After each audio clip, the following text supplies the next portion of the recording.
오늘 출애굽기 32장의 말씀은 그 유명한 모세의 중보 기도입니다. 모세가 하나님의 부르심을 받아 시내산 꼭대기로 올라간 지 40일이 되어도 모세가 내려오지를 않자 백성들은 아론에게 우리를 위하여 우리를 인도할 신을 만들어내라고 협박을 합니다. 그러자 아론은 애굽 사람들이 섬기던 황금 송아지, 그 황금 송아지 상 아피스죠. 아피스 상을 만들게 됩니다. 이 아피스 상은 오늘날 정권 이런 데 보면은 황금 송아지가 쫙 있죠. 황금은 아니지만은 노수로 됐겠죠. 정동으로. 그런 황금 송아지 상을 만든 겁니다.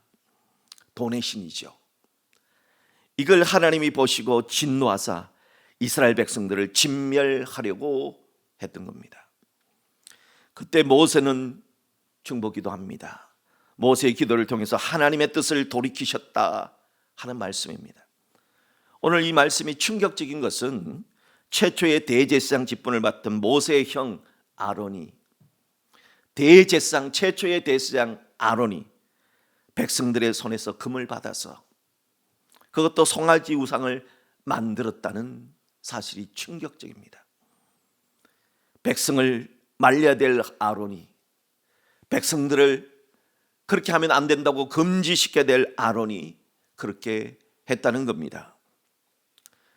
지금 시내산 위에서는 하나님께서 예수님의 몸인 교회를 예표하는 성막을 이렇게 만들라 하며 하나하나 하나님께서 말씀해 주고 있는데, 시내산 밑에서는 금송아지 우상을 만들어 놓고 섬기고 있으니 이 얼마나 대조가 됩니까?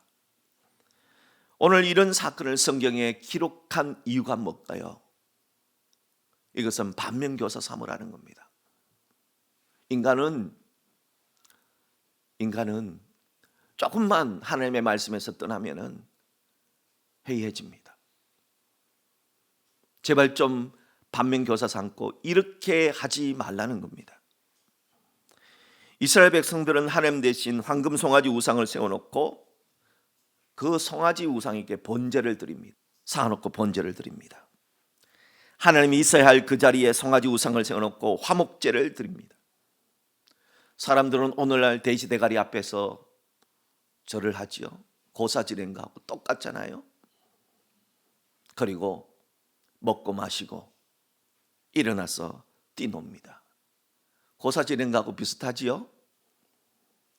그런데 기가 막힌 것은 애굽의 이 황금 송아지 아피스를 보고 애굽 땅에서 인도하여 낸 너희의 신이라, 하나님이 황금 송아지라 이렇게 말을 했다는 겁니다.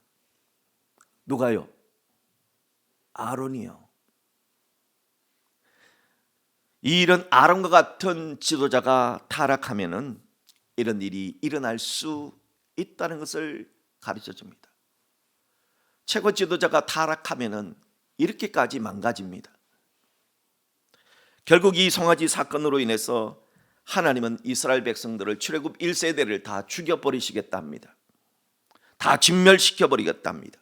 그리고 모세야, 모세 너를 통해서, 모세 너의 자녀를 통해서 다시 새로운 백성을 만들어내겠다. 아브라함도 이삭을 통해서 많은 시간이 지나서 많은 백성들을 만들어냈잖아요. 이제는 모세 너를 통해서 너의 후손들을 많이 새로운 백성을 만들어내시겠다. 하나님 충분히 할 수 있습니다. 그렇게 하십니다. 그렇자 모세는 하나님, 그렇게 되면 어찌 됩니까? 아브라함과 이삭, 야곱 믿음의 조상들에게 주셨던 약속의 말씀은 어찌 됩니까? 하면서 그렇게 하지 말아달라. 이러면 하나님이 어떻게 됩니까? 그 말씀은 뭐가 됩니까? 하고 탄원을 합니다. 자, 그것이 바로 본문 13절인데요 13절 합독합니다. 주의 종 아브라함과 이삭과 이스라엘을 기억하소서. 주께서 그들을 위하여 주를 가리켜 맹세하여 이르시기를 내가 너희의 자손을 하늘의 별처럼 많게 하고 내가 허락한 이 온 땅을 너희의 자손에게 주고 영원한 기업이 되게 하리라 하셨나이다. 하나님이 아브라함에게, 이삭에게, 야곱에게 우리 믿음의 조상들에게 뭐라고 약속하셨습니까? 너희의 자손이 하늘의 별처럼 많게 하고 땅의 모래처럼 많게 하리라 약속하지 않았습니까? 그리고 약속의 땅을 주시겠다 약속하지 않았습니까? 그런데 마음에 안 든다고 여기서 다 죽여버리시면은 하나님의 약속은 뭐가 됩니까? 그리고 하나님은 어떻게 됩니까? 사람들이 뭐라고 할 겁니까? 애국 사람들이 뭐라고 할 겁니까? 결국은 출애굽시켜서 바깥에서 광야에서 다 죽여버리려고 출애굽시켰나? 참 웃기는 신이실세? 웃기는 하나님이실세? 하나님은 왜 하나님이 이런 조롱을 들어야 됩니까? 하나님 이렇게 하면 되지 않지 않습니까? 모세가 이렇게 기도하자 하나님이 뜻을 돌이켜 주셨습니다. 과연 인간의 기도에 하나님이 뜻을 돌이킬 수 있는가? 어마어마한 질문이 여기서 쏟아지는 겁니다. 하나님의 뜻은 불변하시는 하나님인데 모세 한 사람의 기도 때문에 하나님은 뜻을 돌이켜 줄 수 있는가? 오늘 성경은 하나님은 뜻을 돌이키신다는 겁니다. 그럼 불변하시는 하나님이라고 하는 그 하나님의 불변성은 어디에 있느냐? 하나님은 인간을 사랑하시고 그것은 불변하다는 거예요. 방법은 바뀔 수 있다는 거예요. 진멸의 방법을 사용할 수 있고 또 부엉이라는 방법을 사용할 수도 있고 때리실 때도 있고 부엉시킬 때도 있고 죽일 때도 있고 살 때도 있고 또 가난하게 만들 때도 있고 부유하게 만들 때도 있고 그것은 하나님의 방법이지 하나님께서 하나님의 백성들을 향한 사랑은 변치 않는다는 것은 그건 불변성이에요. 그러나 방법은 바뀝니다. 죽일 수도 있고 살릴 수도 있고 망하게도 할 수도 있고 흥하게도 할 수 있는 것입니다. 미치게도 할 수도 있고 느부갓네살처럼 미치게도 할 수도 있어요. 그러다가 정신이 들게도 할 수 있어요. 이게 하나님이 하시는 방법이라는 거예요. 모세가 이렇게 기도하자 하나님은 뜻을 돌이켜 말씀하신 저주를 내리지 않았습니다. 그러나 모세는 이스라엘 백성들이 이집트의 황금 송아지신 그냥 황금만 좋아하고 황금 만능주의로 그래서 그들은 아피스를 만들어 놓고 먹고 마시고 춤추고 황금 송아지 신에다가 번제를 드리고 화목제를 드리는 이 꼴을 보고 모세가 참을 수가 없었습니다. 화가 그냥 속에서 뒤집어 올라오는 거죠. 막 치밀어 올라와서 도저히 참을 수가 없었어. 하나님이 주신 그 십계명 돌판을 그냥 그들 향해 내리 꽂아버립니다. 그리고 모세는 이집트의 금송아지 신인 아피스 신상을 다 가루로 만들어 버립니다. 그리고 물에 타서 전부 다 이스라엘 백성들에게 뿌리게 합니다. 마시게 합니다. 그리고 누구든지 하나님 편에 속한 사람은 다 모세에게로 나오라 그렇게 말합니다. 여기 하나님 편이란 황금 송아지를 섬기지 않는 사람, 나는 하나님을 섬기는 사람, 나는 어떤 경우에도 황금 송아지를 섬기지 않는다 하는 사람은 모세에게 나오라고 합니다. 엘리야 선지자 때도 하나님은 남은 자를 남겨주셨습니다. 7천의 남은 자를. 하나님은 아무리 시대가 악해도 하나님 편에 속한 자는 남겨둔다는 겁니다. 결국 모세는 그 남은 자 누가 왔느냐? 레위 자손들이 나옵니다. 레위 족속들이. 이 일로 말미암아 레위 족속은 축복을 받아 제사장 족속이 되는 겁니다. 레위 족속은 우리는 하나님만 섬기겠습니다. 오직 야훼만 섬깁니다. 이런 마음으로 이제 나왔더니 이제 하나님은 모세를 통해서 이 레위족을 통하여 주동자 3,000명만 죽이도록 하십니다. 거기서 바로 본문 27절 28절인데요 우리 같이 한번 합독합니다. 27절 28절입니다 모세가 그들에게 이르되 이스라엘의 하나님 여호와께서 이렇게 말씀하시기를 너희는 각각 허리에 칼을 차고 진 이문에서 저 문까지 왕래하며 각 사람이 그 형제를 각 사람이 자기 친구를 각 사람이 자기 이웃을 죽이라 하셨느니라.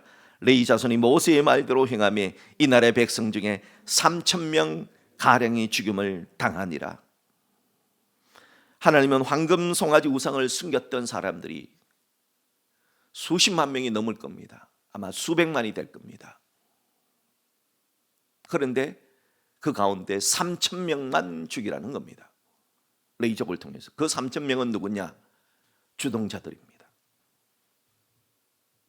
다른 사람들에게 야, 보이지 않는 하나님 섬기지 말고 보이는 저 번쩍번쩍 빛나는 저 황금 송아지 섬겨야 한다. 야, 하나님인데 저 황금 송아지는 뭐가 다르냐? 다 우리 마음이지. 황금 송아지 하나님이라고 생각하고 그냥 섬기자. 이렇게 주동자들 3,000명을 골라서 레위 족속들에게 다 죽이도록 합니다. 왜 3,000명만 죽이신 건가요? 경고용입니다.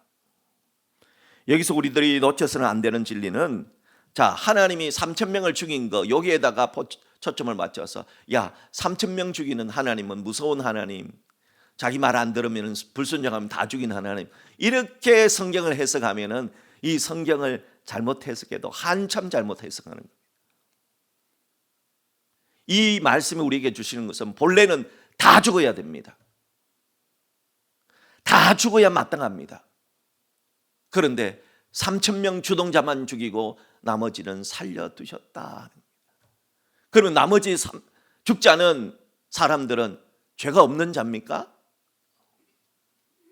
예수님 당시에 실로 망대가 무너져서 부실공사로 인해서 많은 사람이 죽었습니다.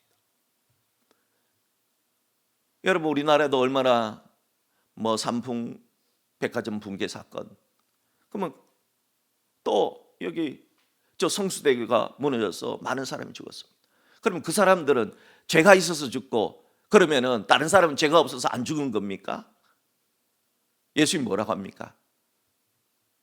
다 죄가 있다는 거예요. 다 죄가 있다는 거예요. 그래서 우리가 살아남았다고 해서 우리는 죄가 없다, 이렇게 착각하면 큰일 납니다. 자, 여기서 중요한 진리는 하나님은 진노 중에라도 은혜를 베푸시는 하나님이다 하는 진리입니다. 나머지 사람들한테는 은혜를 베푸신 겁니다. 본문 32절을 보세요. 모세는 하나님께 이제 그들의 죄를 사하시옵소서. 그렇지 아니하시오. 원하건대 주께서 기록하신 책에서 내 이름을 지워버려 주옵소서. 황금 송아지를 하나님이라 숭배했던 출애굽 백성들 대신 모세 자신을 벌하시고 내 이름을 천국 생명책에서 지워버리더라도 백성들을 용서해달라고 기도하는 이 모세의 희생적 중보 기도가 하나님의 보좌를 흔든 겁니다. 하나님이 기뻐하시는 대표적인 기도가 된 겁니다. 하나님이 기뻐하시는 기도란 무엇일까? 모세의 기도를 보면 알 수 있어요. 하나님, 나만 구원받고 나머지는 다 죽여도 좋습니다. 이런 기도는 진짜 수준 떨어지는 저급한 기도입니다. 하나님, 나만 잘 먹고 잘 살면 됩니다.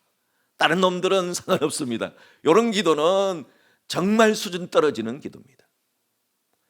그런데 모세는 어떻게 기도합니까? 하나님, 차라리 내 이름을 생명책에서 지워버리더라도 저 사람들만은 좀 살려주십시오. 모세가 자신을 희생하겠다는 겁니다. 사도 바울도 이런 기도를 했지요. 내 골육 친척들을 위해서라면 내 이름을 생명책에서 지워버려도 좋습니다. 내 사랑하는 가족이 예수를 믿을 수 있다면 나는 지옥 가도 좋습니다 하는 그 중보 기도의 자세, 이 기도가 하나님의 마음을 움직였다 하는 겁니다. 사랑하는 성도 여러분, 우리는 오늘 모세의 기도를 통하여서 기도는 이렇게 해야 되는구나 하는 것을 알 수 있어요. 우리가 희생하고 헌신하고 그리고 타인을 이롭게 할 때 하나님이 뜻을 바꾸어서라도 은혜를 베풀어 주신다 하는 것을 기억하면서 우리도 이런 중보자가 될 수 있기를 주의 이름으로 축복합니다. 그러나 우리가 여기서 한 가지 알아야 되는 것은 하나님은 자비의 하나님, 사랑의 하나님이시지만 동시에 하나님은 죄 지은 자는 반드시 버려야 되는 공의의 하나님이라는 사실입니다. 그래서 3,000명은 진멸할 수밖에 없었던 겁니다. 나머지를 다 살려두시고 그 나머지 사람들은 그 죄를 보류해 두셨습니다. 언제까지 그러면 보류해 두셨느냐? 예수님이 십자가에 달려서 모든 죄를 다 씻어내실 때까지 보류해 두셨습니다. 그리고 예수님을 믿고 다시 살 때까지 보류해 두셨다는 겁니다. 그러므로 송아지 성기다 진멸당한 30명 이외의 사람들은 죄가 없다 그렇게 말하면 잘못된 해석입니다. 하나님이 못 본 척 넘어가 주셨다 해서 죄인이 아닌 것이 아니라는 뜻입니다. 하나님은 예수를 믿을 때까지 보류하고 있다는 겁니다. 기다려주고 있다는 겁니다. 그러므로 이 시대에도 모세처럼 우상 숭배를 하는 자들, 아직 예수를 모르는 사람들, 우상을 바라보며 그들에게 절하며 먹고 마시고 춤추고 놀며 이게 하나님이지 라고 말하는 그 사람들, 그들을 예수 믿을 때까지 보류시켜두고 있다는 사실을 아시고 우리들도 그 하나님의 뜻을 깨달아서 믿지 않는 자들을 위하여, 특별히 우상 숭배자들을 위하여 중보하며 기도하는 일을 계속해야 할 것입니다. 오늘도 믿음 안에서 아직도 예수를 모르는 사람들, 아직도 돼지 대가리에 절하는 사람들, 아직도 우상 숭배하는 사람들, 그들을 위하여 중보하며 기도할 수 있는 우리 모두가 될 수 있기를 주님의 이름으로 축복합니다.